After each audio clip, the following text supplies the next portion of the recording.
2021 City Council meeting. Thank you for joining us in this remote meeting format, which enables the City Council to meet, hear from the community, and take care of business while keeping everyone safe. Anyone wishing to access the meeting can do so by watching the live stream available on our website, the broadcast on Comcast Channel 21, or by following the access instructions listed for this meeting on the city's public webcasts and meeting materials webpage. Tonight's meeting will include a public forum. If you wish to participate and haven't already done so, please raise your virtual hand now to join the speakers queue in one of two ways. For those viewing the meeting on a computer or other device, click once on the hand icon. For those listening to the meeting on the phones, press *9. We will continue accepting raised hands until 7:45 today because we were a little bit late letting you into the system. The meeting moderator will disallow any requests to speak that are made after 7:45. You will have 2.5 minutes to speak. As a reminder, speakers have the option of turning on your video when you are called on to provide testimony. As your turn is announced, the meeting moderator will temporarily promote you to panelist status, and you can unmute and turn on your video if you wish. And we encourage you to use this in a responsible way. Our intent is simply to be able to see each other's faces as testimony is given. And finally, thank you all for your continued flexibility and patience with this virtual format. As always, feel free to contact any one of us individually or together via email or voicemail if there is testimony you were not able to provide or wish to get to us in a different way. Now I will open the meeting formally with a land acknowledgement. Since time immemorial, the Kalapuya people have been the indigenous stewards to our region, building dynamic communities, maintaining balance with wildlife, and enacting sustainable land practices. Following treaties between 1851 and 1855, Kalapuya people were dispossessed of their indigenous homeland by the United States government and forcibly removed to the Coast Reservation in Western Oregon. The city of Eugene is built within the traditional homelands known as the Kalapuya Ilahi. Kalapuya descendants are citizens of the Confederated Tribes of Grand Ronde Community of Oregon and the Confederated Tribes of the Siletz Indians of Oregon, and continue to make contributions in our communities here and across the lands. We acknowledge the inherent political sovereignty of the 9 federally recognized tribal nations in the state of Oregon and all American Indian Alaska Native people who live here. Thank you again, and we are now ready to begin our meeting with the first item, which is committee reports and items of interest. And I'm opening the floor. Are there counselors who have updates or reports they wish to share? All right, Councilor Keating, and then Councilor Yeh, and then Councilor Zelenka. Mayor, I'd like to give an Intergovernmental Relations IGR committee update. And I'll work on my comedic timing when we meet together in person.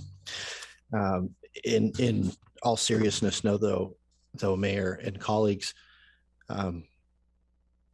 Saturday was a day of remembrance, honoring more than 47 victims of violence in the transgender community across these United States and more than 300 around the world. And those numbers are quite possibly, those are low, and yet they are staggeringly high in that they represent the most amount of violence to the trans community in the history of our time on this earth. So, Mayor, I want to thank you for your proclamation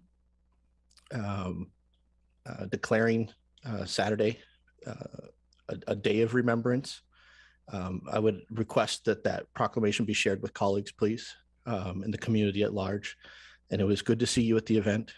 I want to thank Kyle and volunteers and staff from Transponder for all you do in our community. I'm wearing the ribbon from the event tonight in honor of those who have lost their lives at the hands of senseless hate and violence launched toward members of our transgender family and our community. And I want to take a moment Mayor, if appropriate, just a moment of silence from colleagues before moving on, if we could.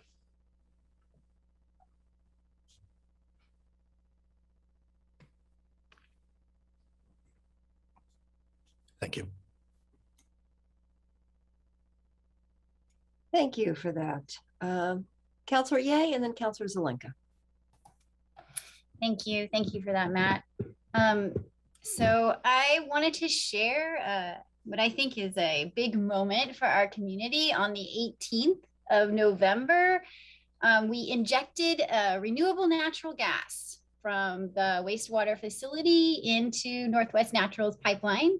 We're not fully 100% up and running, but it was a very big deal. And all the staff who have been working so hard for a very long time to get to this moment really deserve a lot of credit for all the research and the time and the effort it has taken to do something that is relatively new for our part of the country. So I thought I'd share that things are going well, and we're excited. And as we get used to it and things go a little bit, start getting more smooth, I'll bring back some updates on how it's going. And when we get up to full capacity, I can try to get some information back so folks know, this is good for our climate recovery goals. It's also bringing revenue in to help our ratepayers so we're doing something good for the community, but it's going to pay for itself in the long run, which is also a benefit for our community. So just wanted to share. Thank you. Councilor Zelenka and then Councilor Clark. Yes, thank you for saying that, Matt. And thank you, Jennifer, for bringing that up. That's good to hear that RNG is finally flowing into the pipes at Northwest Natural from the wastewater treatment plant. It's a great project. It does have climate change in it, and it has revenue impact, benefits. So awesome project. I wanted to actually mention a really cool event that I helped participate in. I participated in and helped create, which was a neighborhood planting at the end of Spring Boulevard and Central and 29th. There's a right of way that was cleared by the city that goes up to 30th Avenue, most of the way up. And it was just basically a zigzag trail through it with bark chips from cut down trees in that area. And it was, there were some new seedlings coming in from the fir trees that had dropped there, but it basically was just kind of an unsightly thing. And then some jerk drove his 4x4 up the trail.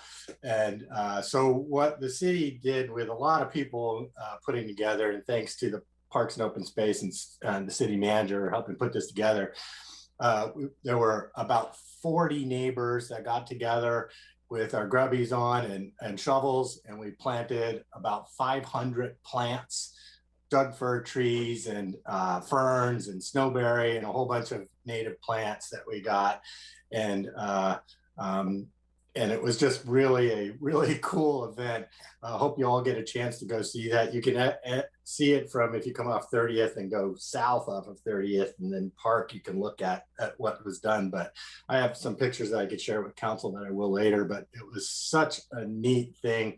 Thanks to all the neighbors that put it together, but also thanks to the city for pulling that off, and some neighbors who volunteered their time, landscape architects and architects professors at the U of O did the planting plan, the plant list, and it all got pulled together. And it was just a super cool event. And now we have this really beautiful pathway with a whole bunch of plants. And I was talking to Kelsey, who was putting that together. And she said she is booked every Saturday almost through January on events like this. So they're happening all over the city, and it's just a neat way to pull together community. And also it's a beautification project, and it also creates sequestration through the trees that will eventually be there. So it has all those neat, cool synergies of benefit. Thank you. Councilor Clark and then Councilor Syret. Thank you, Mayor. I just wanted to report that this last week I had the privilege to attend the Cal Young Neighborhood Association meeting along with Councilor Ye. And along with the presentation that night, which was one of our EWEB commissioners and several staff from EWEB talking about electric power and the impacts and some of council's discussions. And I just wanted to bring up something that was discussed by our EWEB commissioner that we haven't had as a part of our discussions around power too much. I know Randy Councilor Groves brought this up on a couple of occasions for us to think about, but one of the EWEB commissioners went into some detail about the effect of lawsuits that deal with salmon restoration and removal of dams, in that clean hydroelectric power is one of the larger chunks of how we get power, both produced by EWEB, but certainly, and more importantly, produced by Bonneville, and when we're buying it from them. And that the impact of those dam removals and salmon protections, which are necessary, and certainly will likely take higher priority than power production, will have a significant impact on clean power production and it decreasing over the next several years. So I would suggest that needs to be a part of our discussions when we're talking about Northwest Natural and power. Just exactly what it is that we're relying on will be a part of our future if some of that clean hydroelectric power begins to diminish and go away. Thank you. Thank you. Councilor Saret. Yeah, thank you, Mayor. So I had a couple of things. One, I wanted to give a shout out to the Whitaker Community Council, which while being a chartered neighborhood association is also a 501c3 nonprofit. And they have applied over the course of the pandemic and received grants from OHA to do various projects around encouraging people to mask and social distance, et cetera. Well, they were chosen as one of just 30 nonprofits across the country to receive a Center for Disease Control Foundation grant to build vaccine confidence through arts and culture.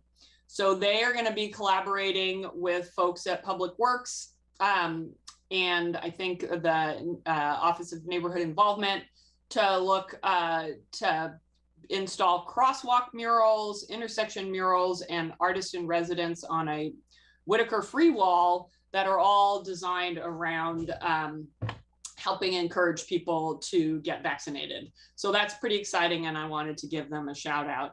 And then I just wanted, in my role as a member of the Lane Act, I know this got coverage in the paper, but and we mentioned it during the IGR update we just had, but I just want to highlight again that we, in collaboration with the city of Springfield and Lane County, were successful in securing a very important federal grant. That's the final piece that was missing from getting our Franklin Boulevard transformation complete.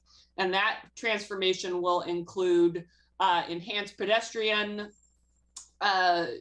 improvements, bike lane improvements, a second run for the MX, which will improve efficiency for the MX running down Franklin, and just overall improvement to traffic flow through that area. So super important project, and really excited that we got that funding.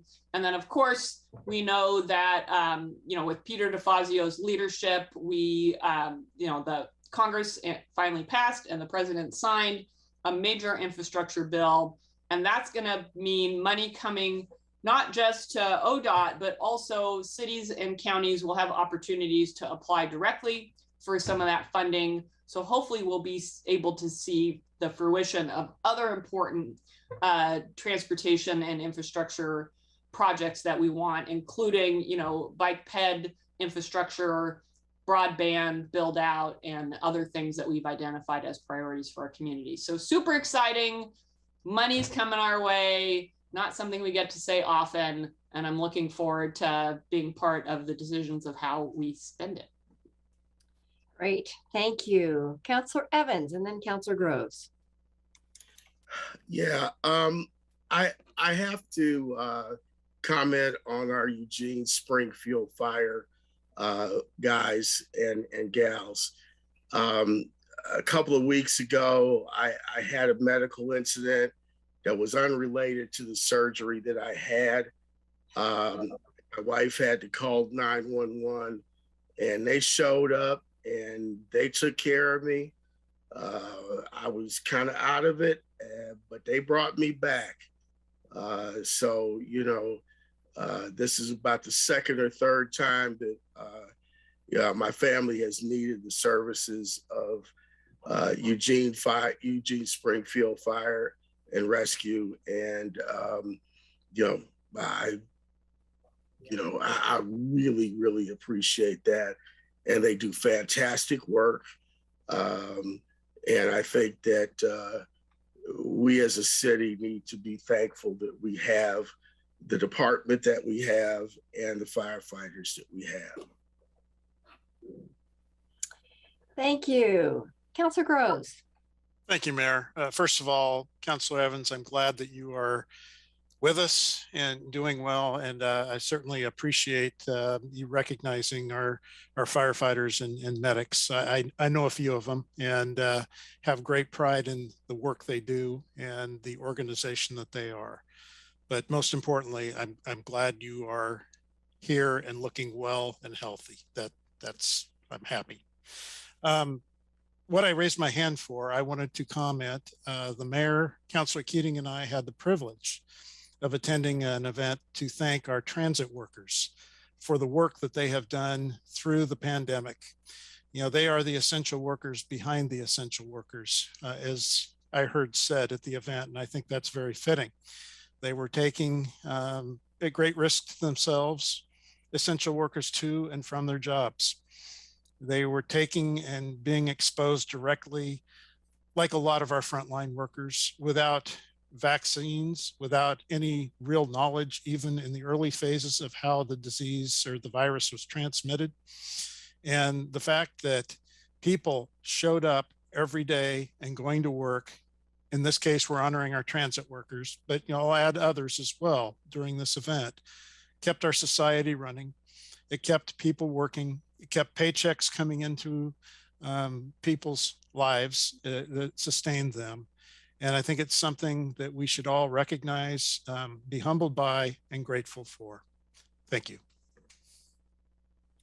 Thank you all very much for all of those reports. And I don't want to delay us too much longer, but I will just say that in addition to thanking transit workers and having the pleasure of going to the fire graduation on Friday and an opportunity to show my respects at the Transgender Day of Remembrance, I also attended a fundraiser and presentation for the Refugee Resettlement Coalition. And this is a group that is dedicated themselves to helping people from all over the world settle safely and happily. And in our community, they work under the financial authority of the Catholic Community Services and have resettled an Afghan who was critically important to U.S. troops in Afghanistan and was very much in danger when the government fell, has 4 young children and a wife, and he's here. He has arrived in Eugene, and they are enabling him to resettle. So it was very, very moving testimony and extraordinary work by that coalition, which has helped people from all over the world come to our community. So just wanting to shout out to that. And then just a couple of other little updates. The Youth Advisory Council has now gone through a new application process, and I had the pleasure of interviewing the new candidates. So they're meeting actually on Wednesday this week with their new cohort. So they'll be over 20 students, and they are ready to rock and roll. These students are ready to take on racial justice and climate change and mental health. And I mean, they've got a long list of things they want to tackle. So they're moving forward. And I have a business advisory council that will meet for the 3rd time next week, and they have weighed in on the first meeting on what does it mean to hold people accountable who are living in our public spaces, who are sheltered or unsheltered, and what does accountability mean? There's some very interesting notes. So I haven't quite decided about the distribution of those notes, but I will make them available to you. I think it's helpful, and they will be weighing in this coming week. We're going to really talk about electrification and natural gas and energy and what that means to businesses who are building buildings and what their concerns might be. So I'm finding both of those two advisory councils to be incredibly helpful. And I will share that information with you as well. Councillor Clark, one more comment? Yeah, and just because this is items, this is where I want to bring it up. And it's a question for the manager, who I don't see on here, but if I vamp for a second, I bet she will be. I have seen about 3 times now recently in the Register Guard, the camps at Washington and Jefferson and 13th and Chambers referred to as sanctioned camps. Can you help me remember, are those sanctioned camps or are those unsanctioned camps? From the city's perspective. They're sanctioned. I was trying to remember the authority by which we did that. And it feels like we set those up with, Catherine's going like this. Maybe I'm wrong. My recollection of our discussions have always been that those were unsanctioned camps. I see Assistant City Manager Christy Hammond jumped in. So before I get all legal on you, I think she's been the one that has been doing all the work. So I'll let her jump in. Yeah, thanks. I appreciate that. So what we've been referring to them as is our temporary urban camps. And you might remember that they were established with COVID guidelines in mind and helping people shelter in place. Sure. And so that it's not, I guess it's a temporary urban camp, but we haven't referred to it as a sanctioned camp. Could you help the Register Guard refer to that appropriately, please, through our information services? Will do. Thank you. I appreciate all right. it. You're welcome. Okay, thank you. With that, let's move on to consent calendar 1. Thanks, Mayor. I move to approve the items on consent calendar 1. Second. All in favor, please raise your hands.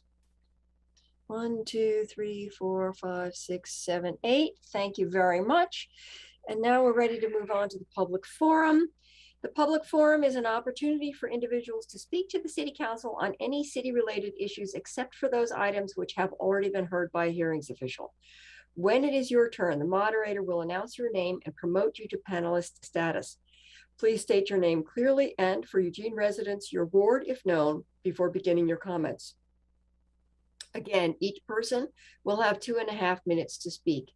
If you are watching the meeting, the timer should be visible. A yellow light will come on when you have 15 seconds to complete your comments. The red light indicates the end of the 2.5 minutes. For those who have connected to the meeting via phone and don't have the benefit of seeing the timer, please be aware that your microphone will be muted at the 2.5 minute mark.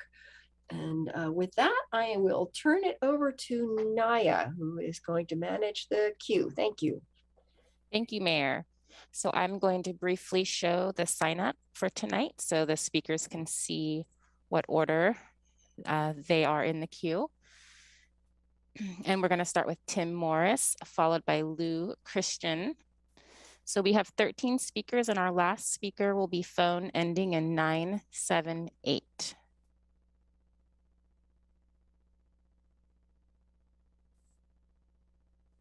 And Tim, go ahead when you're ready. Just a quick microphone check. Can you hear me? Fantastic. Thank you so much for the opportunity to speak tonight, Mayor, City Council. For the record, my name is Timothy Morris. I am a resident of Ward 1. I am also a member of the Renters Protection Committee. Before we launch too deep into that, I do want to highlight that I've seen several climate activists' names in the queue tonight. So I'm very excited to hear from them as well and support their work. But today I'm here to thank you for your serious consideration about the Housing Policy Board recommendations that were brought to you earlier today. I also want to provide my huge thanks to city staff, especially Genevieve Middleton, who has been amazing at herding all the cats and has jumped in halfway through a conversation and has done amazing work. So huge shout out to Genevieve for her amazing job. The need for additional tenant protections is clear, specifically after the last city council meeting and all of the testimony that came forward. I want to highlight that that is simply a piece of what we hear on a daily basis with renters in this community. How many folks are struggling to pay rent, people who cannot find housing for months and maybe even years at a time, folks who are in different positions in their life and from different vulnerable communities, such as people of color, disabled, senior citizens, students who are unable to stay in their housing because of threats or because of intimidation.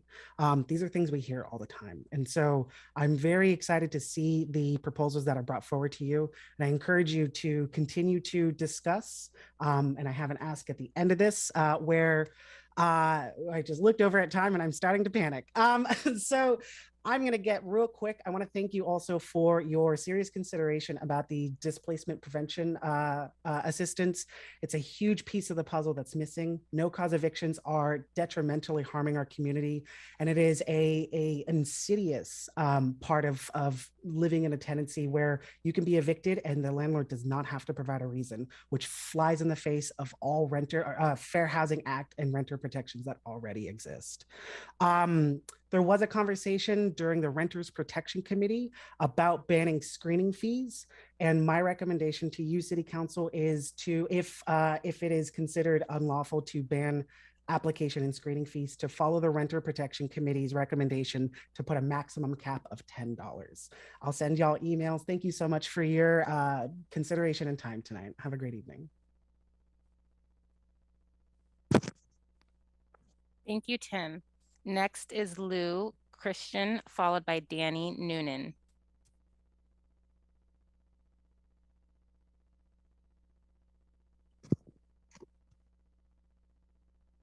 Lou, please unmute. Now, can you hear me? Yes. Thank you. My name is Lou Christian, Mayor Visness and city councilors. I am the business manager for Plumbers and Steamfitters, Local 290. I represent the members of 2/3 of Western Oregon, Metro Vancouver area, and a couple of counties in Northern California, and many of our members reside in the Eugene metro area. We are excited to hear the renewable natural gas has been introduced into your Northwest natural gas system. The opportunity to use renewable natural gas and renewable hydrogen to complement wind and solar electrical energy are needed to decarbonize the energy supply. The need for redundant energy systems is undeniable. When the electrical power is interrupted by natural disasters, this can happen with wind, fire, weather, cold, or extreme heat. A gas system can mean the difference between life and death. These events can be greatly mitigated with a strong redundant system. The decarbonization needs to be done with redundancy that will save lives. Please study this issue to thoroughly understand the cost to property, businesses, and human lives in the event of disasters. Thank you for your time. Thank you, Lou. Next is Danny Noonan, followed by Tom Peck. Thank you. Mayor Venus, City Councillors, and City Manager Maderi. Thank you for the opportunity to give testimony this evening. My name is Danny Noonan. I use he, him pronouns, and I'm a climate and energy strategist with Breach Collective, a 501c3 organization based in Eugene and Portland. I'm also a resident of Ward 1. I'm testifying once again on behalf of the Fossil Free Eugene Coalition. First of all, I wish to thank City Councillors who voted in favour of the two motions introduced at last week's work session regarding gas use in our city's buildings. These votes send a clear message that the City Council agrees with our coalition's demands, and the building electrification in Eugene is not a matter of if, but a matter of how and when. Speaking of when, beyond thanking City Councillors for their vote, I also want to emphasise our coalition's view that it is critical for Council to move forward with an ordinance as quickly as possible. There are numerous cautionary tales from other American cities of what happens when these policies are delayed and bogged down in process. In particular, I would point this council to media coverage of the different forms of gas industry backlash that were employed to frustrate or defeat proposed building electrification policies in San Antonio and Austin, Texas, St. Petersburg, Florida, San Luis Obispo, California, and Seattle, Washington.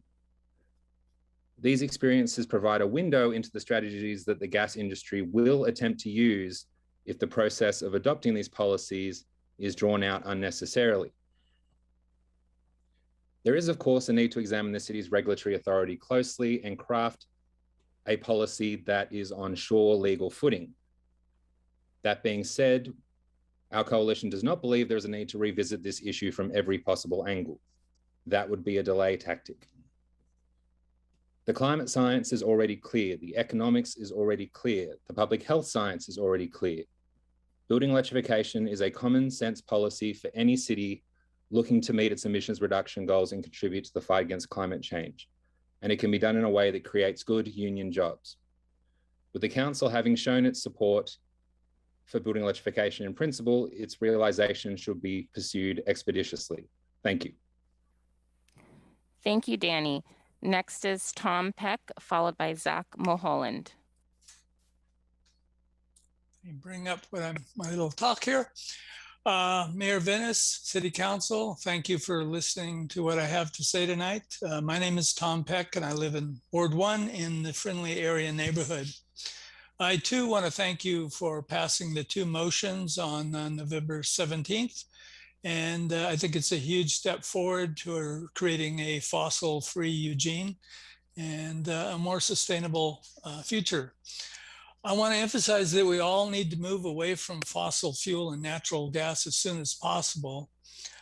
To do this effectively, we need to provide, I believe, subsidies and assistance to low income and people of color in Eugene who may not have the resources to make that transition. Most people are not going to shut off their natural gas and convert to electricity unless there is a transition plan. And I believe that transition plan needs to be based on a solar generated electrical system, and specifically a community-based solar project.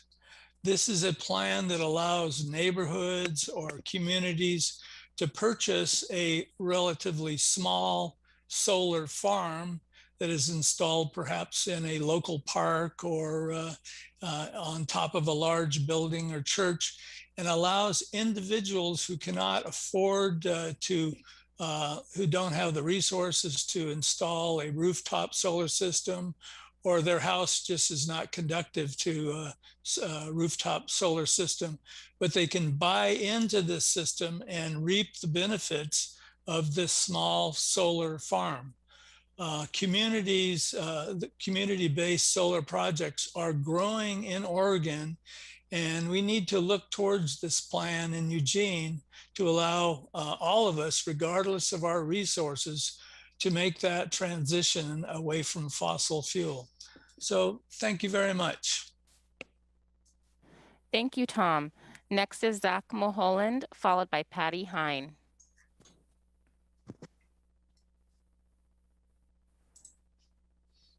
Zach, please unmute.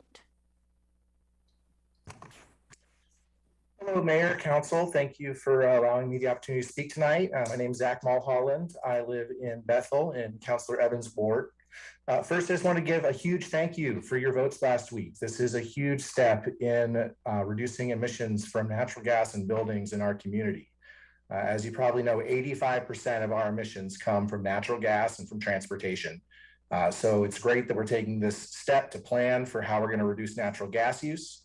And I hope that with our funding conversation next month, we can really focus in on how we can fund our already existing plans for reducing emissions from transportation.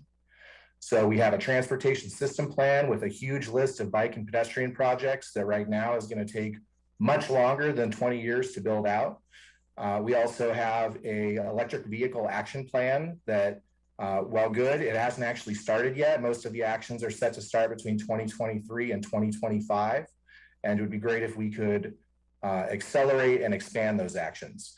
The majority of the emissions that we're expecting under the climate action plan are from EVs and increasing biking, walking, and transit use. So I hope that we can really spend our time focusing on those areas.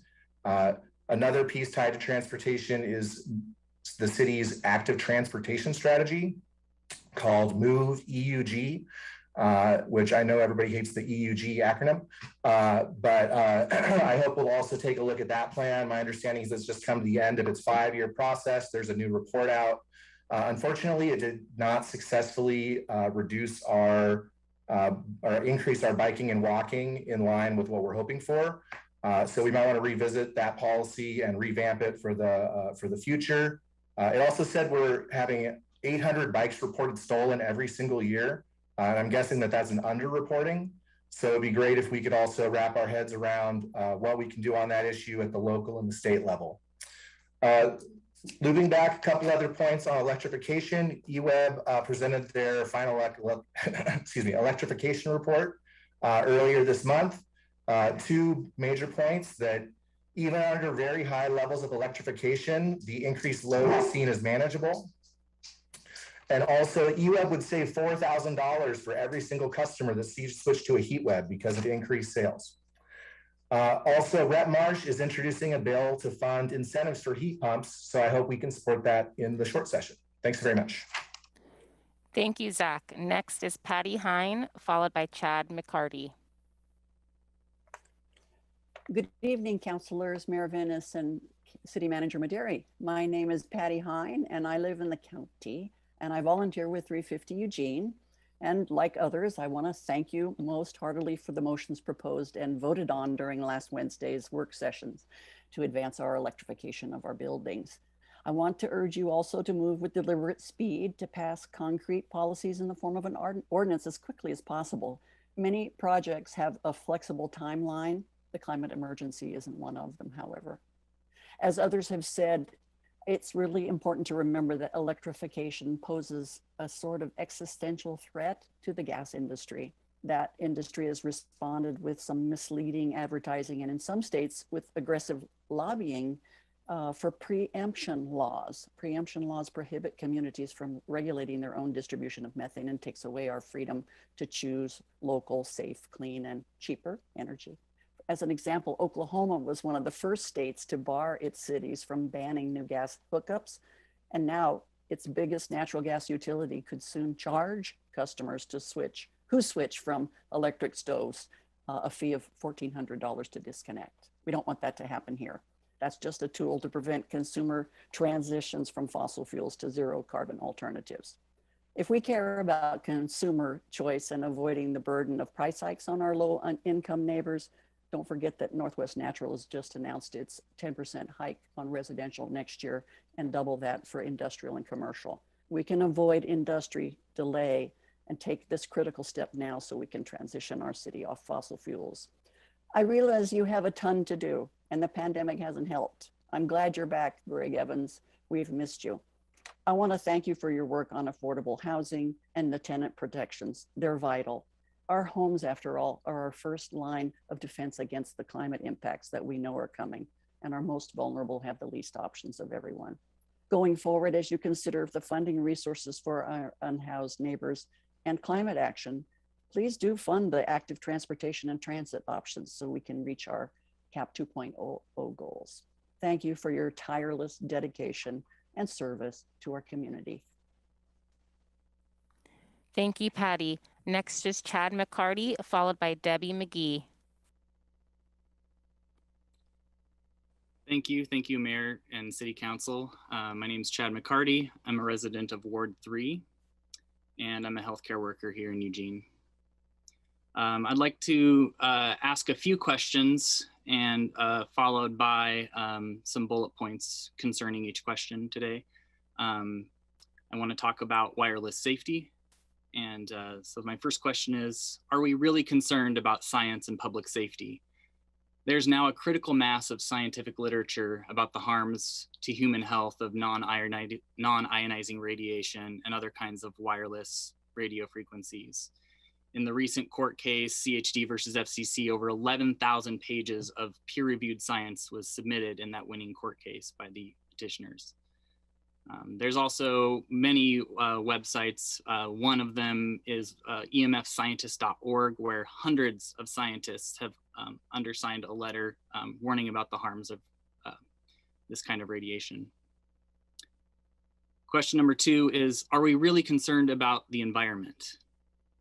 5G will increase CO2 emissions and other pollutants with all the manufacturing of new devices, infrastructure, and the energy to power it all. It will increase e-waste and with all of our old cell phones and tablets and computers and so forth going into the trash as we bring in these new devices.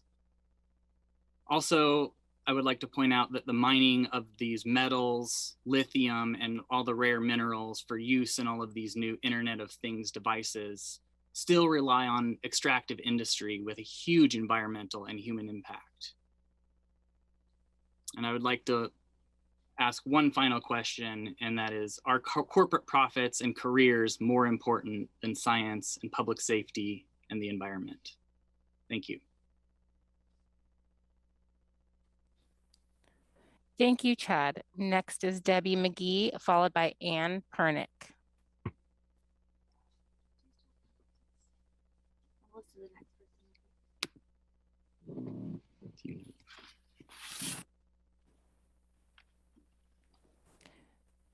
Go ahead, Debbie.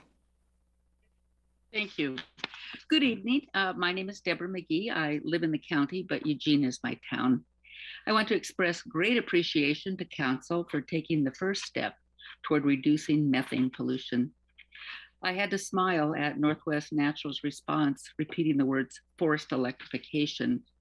I guess when you have millions in marketing dollars to spend, you can pay psychologists to create key phrases that try to keep folks from changing. Forced masks, forced vaccines, forced electrification. It's part of their marketing strategy to continue to deliver a harmful product for their profits. We know this as deny, delay, defend, and distract. We've seen it before from the tobacco industry and their unhealthy product. Sociologists' research data shows that in any cultural, social shift, regardless of the issue, a good 30% of humans strongly resist the change just because it is change. Also, hearing Chelsea Clinton at the CAP work session talking about offsets as a viable path forward, I just want to make sure that we all understand that offsets are an accounting mechanism to transfer emissions from one place to another rather than reducing them. We buy offsets so that we don't have to deal with taking more aggressive action to reduce our own emissions. We buy offsets to continue to burn carbon. So while an offset is better than nothing, it is not the best use of financial resources to protect the climate. And if you do the research, you will find that offsets have a long history of overpromising, under-delivering, and sometimes causing unintended negative consequences. My heart is heavy that we are passing this burden on to the next generation to solve. It's not fair, it's not ethical or moral. We have been unwilling to do hard things. It's too expensive, too complicated. It'll make some people angry. This current council has to deal with this because past councils did not. Future councils will thank you. Hopefully we can courageously and quickly act to meet our climate recovery ordinance goals. It's the right thing to do, and you will be glad you did it. Thank you for your hard work. Thank you, Manager Maderi. I know you're doing your best. Much appreciation. Thank you, Deborah. Next is Ann Pernick, followed by Sean O'Rourke. Hello, Mayor Venus, Council, and staff. I'm Ann Pernick, and I'm from Safe Cities at Standout Earth. I'm connecting to you from Portland, Oregon, and Safe Cities is a global movement. Thank you for your vote to forward the 2 motions introduced at last week's work session. This is a huge first step on the way to protecting Eugene's local health and safety, as well as global climate, and shows Eugene to be a leader in the movement to take local action on fossil fuels. I urge you to move forward with an ordinance as quickly as possible to pass a ban on new gas hookups and to begin work towards retrofitting existing buildings with an emphasis on supporting low-income and BIPOC and historically marginalized communities in the transition off fossil fuels. Safe Cities works with many local government elected officials, staff, volunteer local government advisors, and advocates, and we can be a resource for you if you would like to connect with other local governments that have passed or are exploring electrification, and particularly equitable electrification. You're leading, but you're not alone, and let me know if you would like to reach out to some other local governments working on this. Thank you so much. Bye-bye. Thank you, Anne. Next is Sean O'Rourke, followed by Eme Okati Oyekan.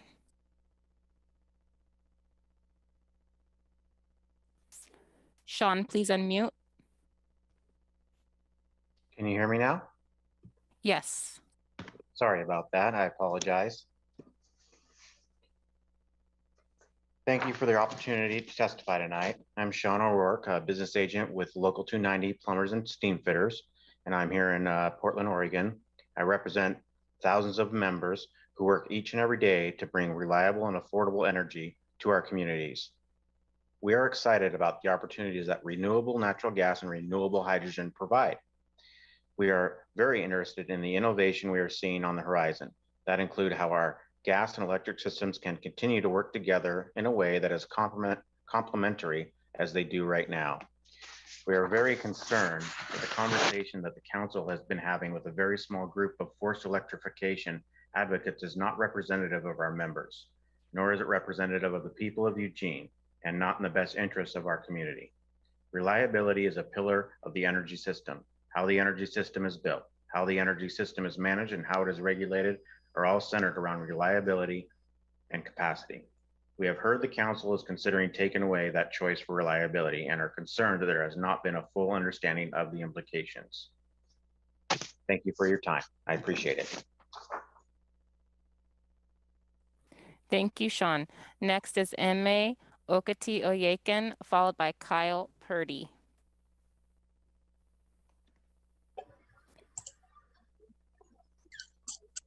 Good evening, Mayor Venice and City Council.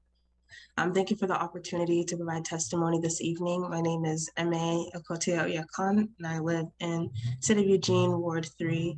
I'm the Environmental and Climate Justice Coordinator for the Eugene Springfield NAACP unit, and I'm also the Fossil for Eugene Coalition Coordinator. I just want to thank you for taking heed to the voices of the community and advancing motions at your work session last week to begin planning for equitable electrification of our building stock here in Eugene. Today, I just want to emphasize that the sheer scope and exploitative origins of the climate crisis require an intersectional approach.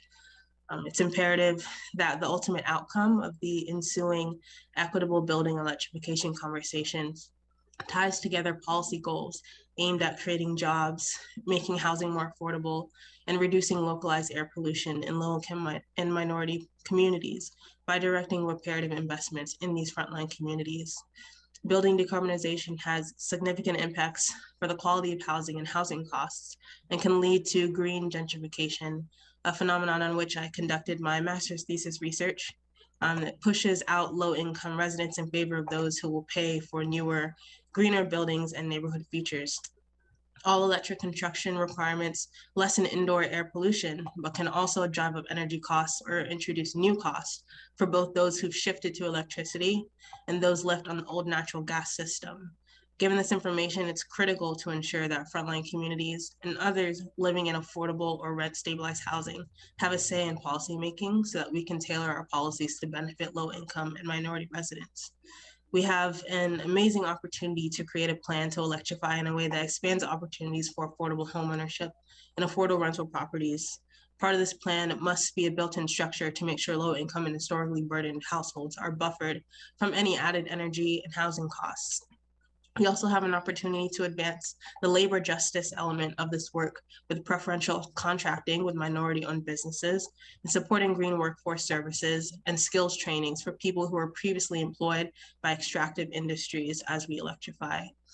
It's important that we still move forward with an ordinance for a gas ban as quickly as possible and do not allow for the gas industry's delay tactics to impact our process. But I hope you'll take these things into consideration, and I look forward to continuing opportunity. Thank you, MA. Your time has concluded. Next is Kyle Purdy, followed by phone ending in 978. Hello, my name is Kyle Purdy, and I am a resident of Ward 5. I'm here tonight to thank you all for taking action to combat climate change. I was delighted to hear about the progress at last week's work session on decarbonization. We are running out of time to stop this crisis, and I urge you to move forward quickly to pass these ordinances. Northwest Natural will try to lie, distract, and delay, but it is paramount that the council move to pass both of these ordinances as soon as possible to decarbonize our buildings. Thank you so much for your service and have a great night. Thank you, Kyle. Next is phone ending in 978, followed by our last speaker, phone ending in 327. Phone ending in 978, please unmute.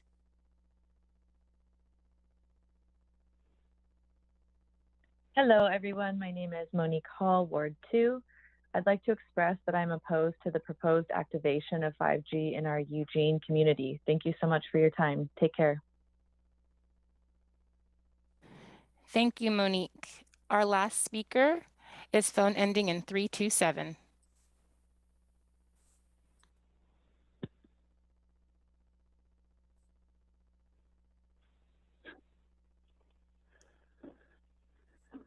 Hello, this is William Smith from Ward 1. Can you hear me? Yes. Thank you. I have spoken about wireless safety and more recently about broadband infrastructure. And I would like to make some additional comments tonight about why cities, hundreds of cities, have been figuring out how to make broadband infrastructure in the form of fiber optic networks or fiberglass optic networks available to every home and business in their cities. I've mentioned Chattanooga, the story of Chattanooga, population 180,000, covered by Harvard law professor Susan Crawford in her remarkable book, Fiber, The Coming Tech Revolution and Why America Might Miss It. And I would like to point out that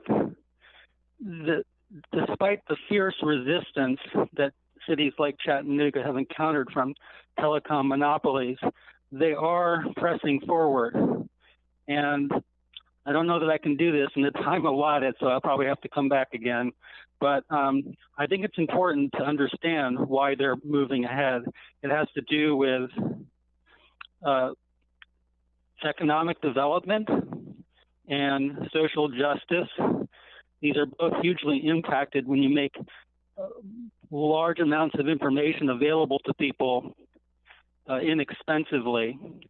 It makes new economic opportunities available, and it makes access to education and medicine much more available.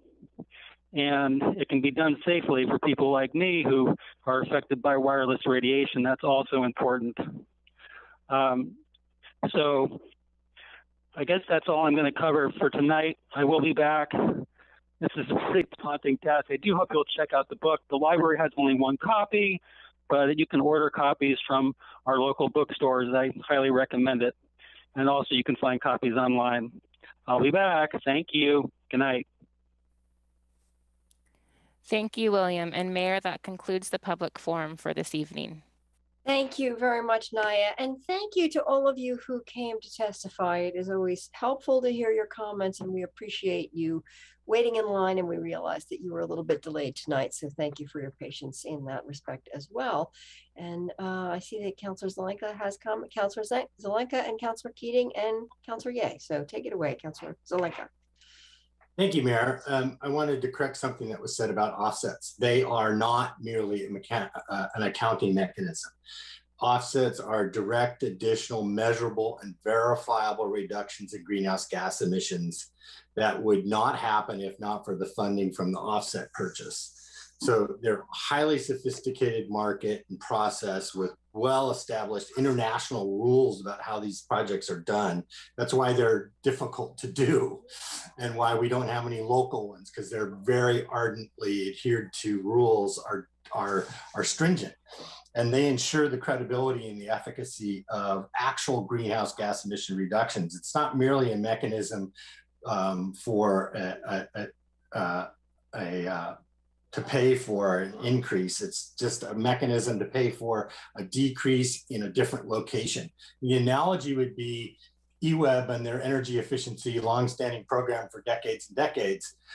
EWEB didn't do all the energy efficiency reductions. They paid us to do the efficiency reductions by weatherizing our houses and replacing our windows and weather stripping our doors. And we created those offset energy efficiency reductions, and we saw real verifiable reductions in energy use. And so offsets are nothing more than that. They are just a mechanism to pay for a reduction somewhere else. And they are not a gimmick, they're real decreases in greenhouse gas emissions. Thank you. Councillor Keating. Thanks, Mayor. I wanted to express my appreciation to folks who came tonight in the virtual space to thank Council for the votes we took on the 17th. And I just want to share with those observing and via Zoom tonight or listening in and colleagues, a statement I made about those votes, so there are no surprises if you see it in print. And then I've got a point of personal privilege if time allows. Mayor, I wrote to a colleague today that the climate crisis is upon us. It's not some far off threat, and it's not some credibly debatable. No longer is it credibly debatable that anthropogenic man-made causes contribute to dangerous levels of greenhouse gas emissions. The Earth is round and climate change is real. As such, it is vital that we as a society and as a city government advance robust clean energy, electrification, and decarbonization strategies while taking bold actions to cease new fossil fuel hookups in residential, commercial, and industrial sectors.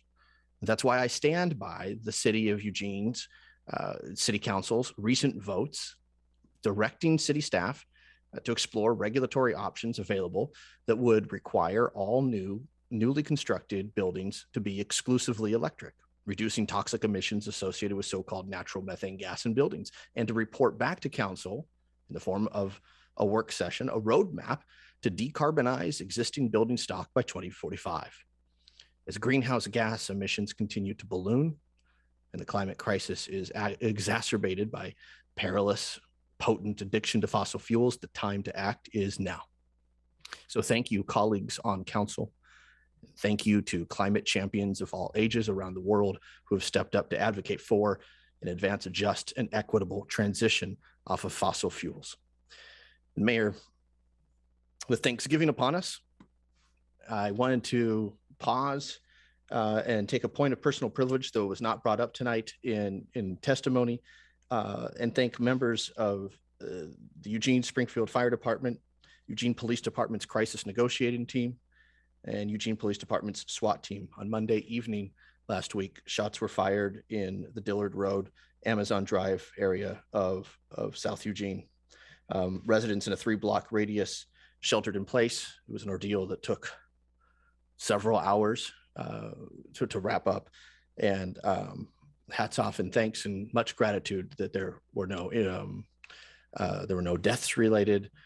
Suspect was taken into custody safely, and oftentimes, or not often enough, Mayor, do I get the opportunity to say thank you to our professional law enforcement, EMS, fire, and safety professionals who did yeoman's effort to make sure the community was safe, and hopefully justice will be served and there were no deaths on scene and no life-threatening injuries. Thanks to the professionals out there.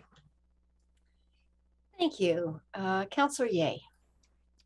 Thank you, Mayor. So earlier tonight, I reported on Metropolitan Wastewater Management starting to inject renewable natural gas, and I realized perhaps I needed to be giving a little more information around that. So our wastewater treatment process creates biogas, and for a part of that biogas, we have been flaring it, which essentially means we've been burning it because we had nothing else we could do with it. So, which is very bad, as you can imagine, and creating greenhouse gases. And so a lot of research was done into what would be a better option for our community. And we landed on using that biogas to create renewable natural gas. That is not the same as supporting the use of natural gas in homes and businesses.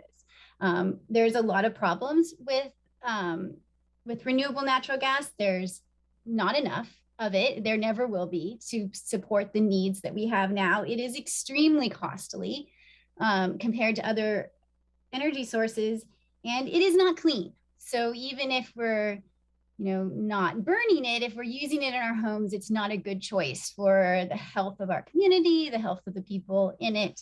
And so I just wanted to make sure it was clear that while the city is supporting this project, and I'm very excited about it, and everyone's very excited about it, it's a step in the right direction. That does not mean that it should be used in the ways it is currently being used in our community. And I also just wanted to thank Anne, who said, "You're leading, but not alone." I think we all appreciate our community all the time. And I try to reflect on that often, that, there may only be so many of us, but there's a huge community behind us supporting us in our decision making. And I really appreciated what Anne had to say. Thank you. Thank you very much. And if there are no other comments, I think we can move on to the first action item. An ordinance granting BNSF Railway Company a non-exclusive franchise to use the public way to construct and maintain private commercial facilities within the city of Eugene. And Manager, do you need to speak to this first? Only long enough to let Councilor Ye chew her food. Yeah, I can. So you had a public hearing on this back in September. So this is a ordinance that will renew their franchise agreement. Their last one was in 2002. It was a 20-year franchise. So we've negotiated an additional 20-year franchise with a 10-year opener where we can look at a number of issues. And I think the last time we met, you had questions about whether we could or couldn't enforce on their lands around nuisance complaints, code enforcement, and you had some questions around the railroad quiet zone. And we sent answers to both of those since that work session. We've done some more changes to the franchise to clean it up, and I think we're, at least from the city side, much happier with it. So tonight is a chance for you to take action on that. Thank you. Councilor A, you want to just put a motion on the table? I do. I move to adopt an ordinance granting the BNSF Railway Company a non-exclusive franchise to use the public way to construct and maintain private commercial facilities within the city of Eugene. Second. Any comments or questions? All in favor, please raise your hands. 1, 2, 3, 4, 5, 6, 7, 8. That passes 8-0. Thank you very much. And now our final action, an ordinance concerning the crime of intimidation by display of a noose and increasing the maximum penalty for violating section 4.731 of the Eugene Code 1971, bias crime in the second degree, adding section 4.732 to the Eugene Code 1971 and amending section 4.990 of that code. Manager, do you want to speak to this at all? Yes, I do actually. This ordinance you had a public hearing on as well, was work that came from the IGR committee. And it's an opportunity for you to add the crime of intimidation by display of a noose and to increase the maximum financial penalty for violating the Eugene Code provision bias in the second degree. If council adopts this ordinance tonight, both crimes will be punishable by 1 year in jail, a fine of $6,250, or both a fine and jail. Thank you. Thank you. Counselor, you want to put a motion on the table? Yeah, thank you, Mayor. I move to adopt Attachment A to this AIS, an ordinance concerning the crime of intimidation by display of a noose and increasing the maximum penalty for violating Section 4.731 of the Eugene Code 1971, bias crime in the second degree, adding Section 4.732 to the Eugene Code 1971 and amending Section 4.990 of that code. Second. Any comments, discussion? All in favor, please raise your hands. 1, 2, 3, 4, 5, 6, 7, 8. I must have gotten all of you. Okay. That passes. Thank you very much. That was very important work. I want to thank Councilor Evans for bringing that forward initially and for his testimony before the legislature. It was very powerful and very important. And Councilor Clark, you have a comment. I too just want to say that I brought the work session initially for increasing penalties on hate crimes because of some things that were said in testimony at council, and did that because I think we need to be serious in our statements about this. I'm glad we did that tonight. Thank you. Thank you. And we are ready to adjourn. And I just want to do two things. One is to wish all of you a happy Thanksgiving and a wonderful Thanksgiving break, but also to acknowledge that we began this session with a land acknowledgement, and that for Native Americans and Alaskan Natives, this Thanksgiving holiday is not a holiday, and it is a symbol of an erasure of culture and of history. And so as we step into Thanksgiving, let us be grateful, and let us also acknowledge that there is a story that has not been told well or understood in this community, and it is also an opportunity for us to do that and honor our full history in this land. So with that, I wish you all well, and see you next week. We are adjourned.